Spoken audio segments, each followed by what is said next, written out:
357장 주 믿는 사람 일어나.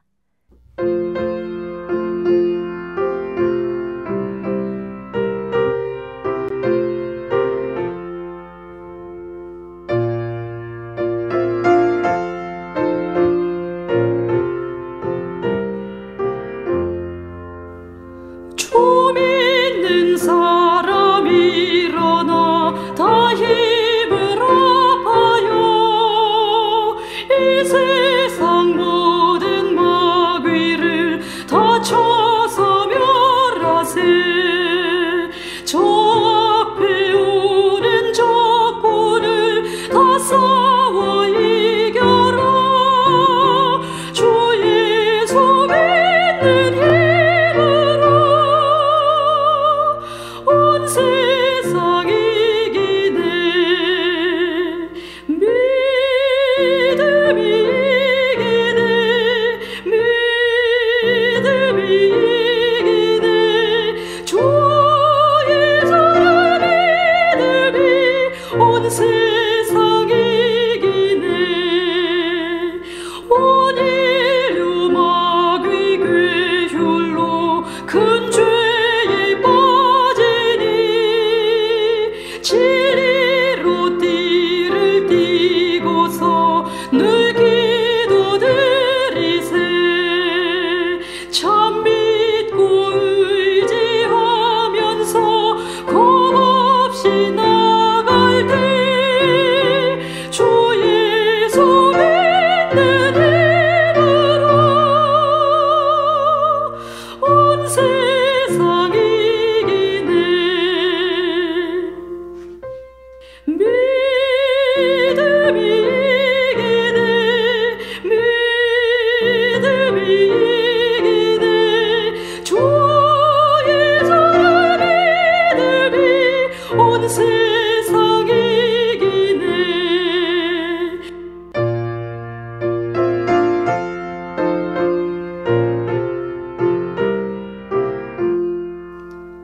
끝까지 이긴 자에게 흰 옷을 입히고 또 영생 복을 주시니 참 기쁜 일일세. 이 어두운 세상 지나서 저 천상 가도록 주 예수 믿는 힘으로 온 세상 이기네. 믿음이 이기네. 믿음이 이기네. 주 예수를 믿음이 온 세상 이기네. 제7장 여룻바알이라 하는 기드온과 그를 따르는 모든 백성이 일찍이 일어나 하롯셈 곁에 지인을 쳤고 미드안의 진영은 그들의 북쪽이요 모래산 앞 골짜기에 있었더라. 여호와께서 기드온에게 이르시되 너를 따르는 백성이 너무 많은즉 내가 그들의 손에 미디안 사람을 넘겨주지 아니하리니 이는 이스라엘이 나를 거슬러 스스로 자랑하기를 내 손이 나를 구원하였다 할까 함이니라. 이제 너는 백성의 귀에 외쳐 이르기를 누구든지 두려워 떠는 자는 길르앗산을 떠나 돌아가라 하라. 하시니 이에 돌아간 백성이 22,000명이요 남은 자가 10,000명이었더라. 여호와께서 또 기드온에게 이르시되 백성이 아직도 많으니 그들을 인도하여 물가로 내려가라. 거기서 내가 너를 위하여 그들을 시험하리라. 내가 누구를 가리켜 내게 이르기를 이 사람이 너와 함께 가리라 하면 그는 너와 함께 갈 것이요 내가 누구를 가리켜 내게 이르기를 이 사람은 너와 함께 가지 말 것이니라 하면 그는 가지 말 것이니라 하신지라. 이에 백성을 인도하여 물가에 내려가매 여호와께서 기드온에게 이르시되 누구든지 개가 핥는 것 같이 혀로 물을 핥는 자들을 너는 따로 세우고 또 누구든지 무릎을 꿇고 마시는 자들도 그와 같이 하라. 하시더니 손으로 움켜 입에 대고 핥는 자의 수는 300명이요 그 외의 백성은 다 무릎을 꿇고 물을 마신지라. 여호와께서 기드온에게 이르시되 내가 이 물을 핥아먹은 300명으로 너희를 구원하며 미디안을 네 손에 넘겨주리니 남은 백성은 각각 자기의 처소로 돌아갈 것이니라 하시니 이에 백성이 양식과 나팔을 손에 든지라. 기드온이 이스라엘 모든 백성을 각각 그의 장막으로 돌려보내고 그 300명은 머물게 하니라. 미디안 진영은 그 아래 골짜기 가운데에 있었더라. 그 밤에 여호와께서 기드온에게 이르시되 일어나 진영으로 내려가라. 내가 그것을 네 손에 넘겨주었느니라.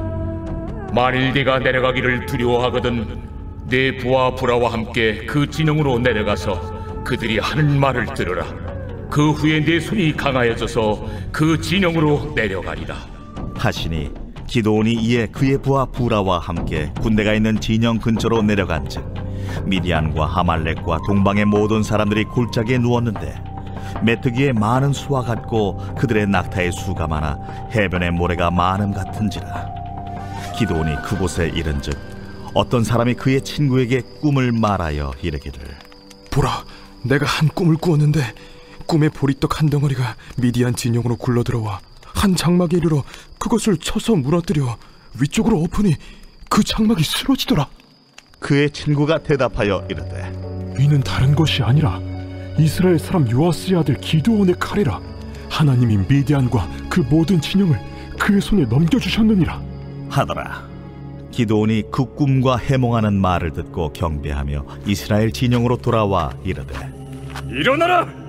여호와께서 미디안과 그 모든 진영을 너희 손에 넘겨주셨느니라 하고 300명을 세대로 나누어 각 손에 나팔과 빈 항아리를 들리고 항아리 안에는 횃불을 감추게 하고 그들에게 이르되 너희는 나만 보고 내가 하는 대로 하되 내가 그 진영 근처에 이르러서 내가 하는 대로 너희도 그리하여 나와 나를 따르는 자가 다 나팔을 불거든 너희도 모든 진영 주위에서 나팔을 불며 이르기를 여호와를 위하라 기도를 위하라 하라.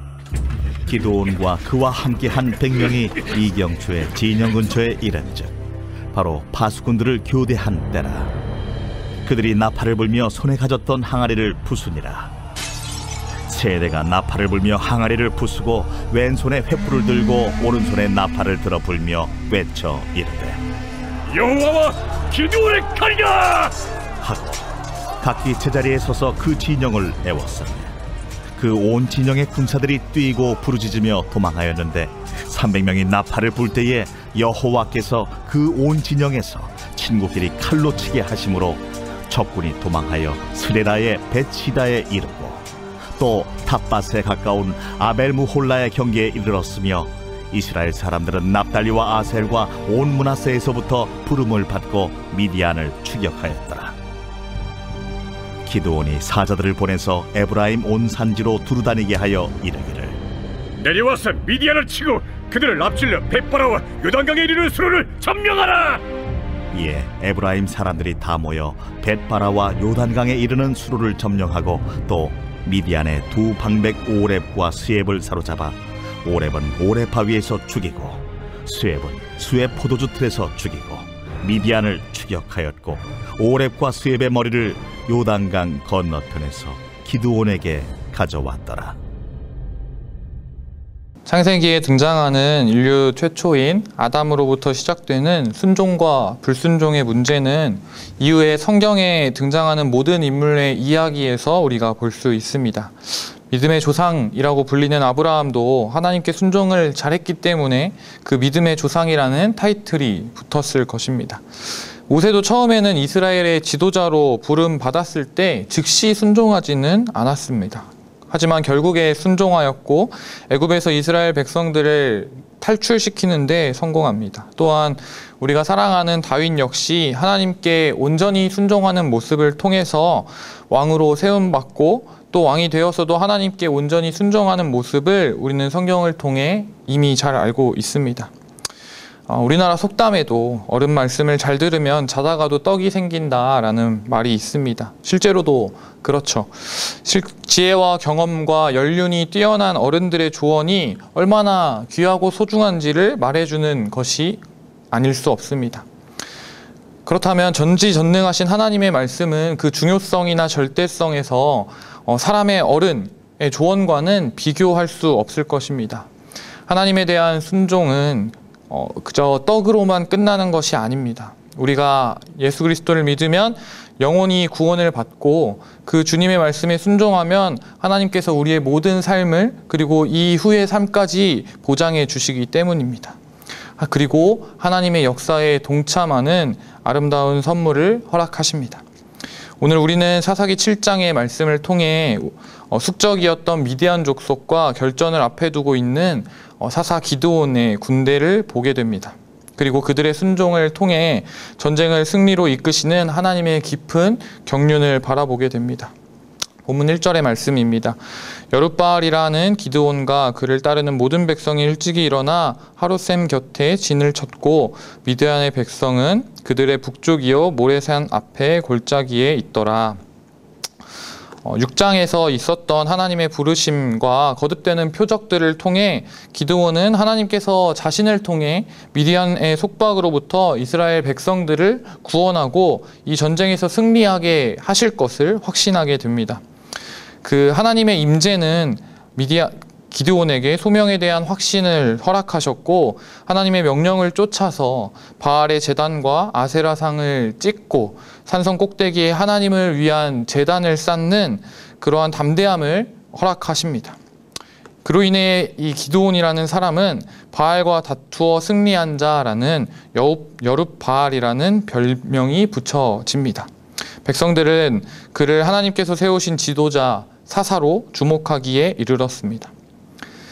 기드온은 미드안과의 전쟁을 앞두고 하나님의 영의 임재와 압권하시는 감동에 의지하여 담대하게 이스라엘 전역에 사자들을 보내어 군대를 소집하였습니다. 그리고 이슬과 양털의 표적을 통해 이 전쟁의 승리를 확신하게 되었습니다. 이후 그는 이러한 견고한 확신, 믿음 속에서 하나님께 다시 표적을 구하지 않았을 뿐만 아니라 하나님의 얼토당토 않다고 생각되는 명령에도 어떠한 이의를 제기하지 않고 지고한 순종으로 임하게 됩니다. 이러한 기드온의 모습은 자기 안의 확신이 자리매김하기 전 기드온의 모습과는 전혀 상반되는 모습이라 할 수 있습니다. 그때의 기드온은 소심함과 그 상실감으로 사로잡혀 있었습니다. 부정적인 정체성에 짓눌려 있기 때문입니다. 기드온에게 있어 미디안 족속의 눈을 피하여 포도주 틀에서 밀을 타작하던 소심함보다 더 심각했던 것은 하나님께서 자신의 민족을 버리셨다라는 상실감과 자신이 지극히 작은 자였다라는 부정적인 정체성이었을 것입니다. 그러나 하나님께서는 이렇게 지극히 작은 자라고 스스로를 여겼던 기드온을 찾아오셨고 그를 부르실 때에 그의 이름 대신 너는 큰 용사다라고 말씀하십니다. 이는 심각한 모순이라는 것을 기드온 자신이 더욱더 잘 알고 있었을 것입니다. 그러나 하나님께서 그 다음 말씀에서 이러한 모순은 순식간에 사라집니다. 여호와께서 너와 함께 계신다라고 말씀하시는 것이기 때문입니다. 말씀 그대로 기드온이 지극히 작은 자였지만 큰 용사일 수 있었던 것은 하나님 여호와 하나님께서 그와 함께 계셨기 때문입니다. 히브리 사상가 아브라함 요슈아 헷셀은 그의 책 사람을 찾으시는 하나님이라는 책에서 오늘을 사는 하나님의 백성의 사명은 하나님의 임재를 다시 자기 안에 그리고 세상 안에 모시는 것이라고 말하고 있습니다. 구약의 기드온과 또 신약의 바울과 같이 하나님의 임재는 한 사람의 정체성과 삶이 완전히 변화되는 사건을 일으키는 동기가 된다라는 것입니다. 하나님께서는 자신의 어떠한 사역보다 주의 종을 소중하게 여기시는 분이십니다. 이는 기드온에게 일을 맡기시기 전에 그의 속사람을 강건하게 하고 담대하게 세워주시는 하나님의 그 말씀으로부터 확인할 수 있습니다. 하나님께서는 먼저 기드온의 속사람을 강건하고 담대하게 하신 후에 그의 사명을 허락하셨고 더하는 표적을 통해 너는 그 사명을 감당할 수 있는 사람이다 라는 확신을 허락하십니다. 신약성경의 바울은 에베소서 3장 16절과 17절에서 이렇게 말합니다. 성령으로 우리 속사람을 강건케 하고 믿음으로 그리스도를 마음에 계시게 하라라고 강권하고 있습니다.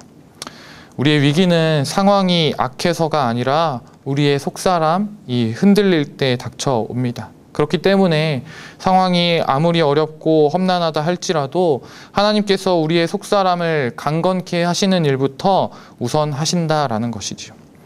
이것이 하나님께서 기드온을 다루시고 또 우리에게 보여주시는 기드온의 그림입니다. 두 번째 그림은 기드온의 군대의 모습입니다. 2절 하반절에 보면 여호와께서 기드온에게 이르시되 너를 따르는 백성이 너무 많다라고 말씀하고 있습니다.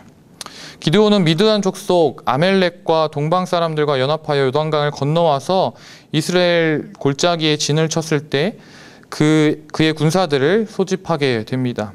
그의 군사들은 민족을 구원하자, 나라를 되살려보자, 재건하자라는 거국적인 사명으로 지원한 사람들이었고, 하나님께서 기드온을 통해 두려움이 있는 사람은 집으로 돌아가라라고 명령하셨음에도 불구하고 두려움을 이기고선 담대한 사람들이었습니다. 그리고 결국에 32,000명의 사람들 중에서 최종적으로 선택된 300인의 정예 군사들이었습니다. 그들은 기드온에게 함께 하시는 하나님께서 자신들과도 분명히 함께 하시며 반드시 이 전쟁을 승리로 이끄실 것이라는 확신을 가진 정예 강군이었습니다. 그리고 그들은 물을 먹는 동안에도 결코 경계를 늦추지 않는 준비된 사람들이었습니다. 이처럼 그리스도인이 된다는 것은 누구나 예외 없이 영적인 전쟁에 개입한다는 것을 의미합니다. 기드온의 곁에 있었던 300인의 군사들의 모습은 오늘 그리스도인들과 교회의 예표가 됩니다. 그리스도인이란 어떠한 상황에서도 영적인 담대함과 영적인 경계, 그 경계의 수위를 늦추지 않는 깨어있는 사람들이어야 하기 때문입니다. 백성들의 순종을 통해 하나님께서는 전쟁을 승리로 이끄십니다. 17절과 18절의 말씀입니다. 그들에게 이르되 너희는 나만 보고 내가 하는 대로 하되 내가 그 진영 근처에 이르러서 내가 하는 대로 너희도 그리하여 나와 나를 따르는 자가 다 나팔을 불거든 너희도 모든 진영 주위에서 나팔을 불며 이르기를 여호와를 위하라 기드온을 위하라 하라 하니라. 이스라엘 백성이 출애굽과 광야 생활 그리고 7년이나 이어졌던 그 가나안 정복의 모든 경험을 통해 배웠던 것은 하나님의 백성은 하나님의 능력으로 말미암아 살 수 있다라는 진리였습니다. 이는 가나안 정복 후에 이어지는 사사기 350년의 역사 가운데에서도 동일하게 유효한 하나님의 변치 않는 언약이었고 하나님께서 그의 백성에게 요구하시는 믿음의 자세였습니다. 사사기의 역사에서 볼 수 있듯이 거듭되는 자기 백성의 불순종에도 불구하고 하나님께서는 자신의 인류를 구원하실 구속 역사를 이루시기 위해 그 백성을 포기하시지 않습니다. 불순종에 대한 하나님의 징계와 또 연단으로 말미암아 이스라엘 백성이 이방 민족들로 억압과 핍박 속에서 계속해서 회개하며 다시 순종을 서원하고 또 구원을 갈망할 때 하나님께서는 거듭하여 자신이 세우신 사사들을 통해 다시 그들의 백성을 구원하시는 능력을 허락하여 주십니다. 이 모두가 하나님의 백성은 하나님의 능력으로 말미암아 살아갈 수 있다라는 진리를 상기시켜주기 위한 하나님의 역사였던 것입니다. 사사기의 말씀은 이 진리가 분명한 예시가 됩니다. 하나님께서 기드온을 소집한 데 응하여 각처에서 모인 32,000명의 군사를 300명으로 줄이시고 또 미디안과 그 동맹군의 수많은 군사와 막강한 정력에 비해서 한 사람이 아쉬운 그 상황 가운데서 하나님의 이러한 결정이 이해할 수 없는 것이지만 그럼에도 불구하고 이들의 순종을 하나님께서는 보신 것입니다. 누구도 그의 명령에 불순종하거나 이의를 제기하는 사람이 없었습니다. 이들은 전쟁이 숫자가 아니라 그들의 능력이 아니라 오로지 하나님의 능력에 있음을 확신하고 순종하고 그대로 따르는 공동체가 되었기 때문입니다. 하나님께서는 전쟁의 승리에 우선하여서 그 백성의 순종을 요구하고 계십니다. 우리는 본문을 통해서 기드온과 그의 군사들이 승리보다 소중한 것이 그들의 순종이었음을 보아야 합니다. 하나님께서는 자기 백성의 순종을 통해 하나님 나라의 역사를 이루어 가시기 때문입니다.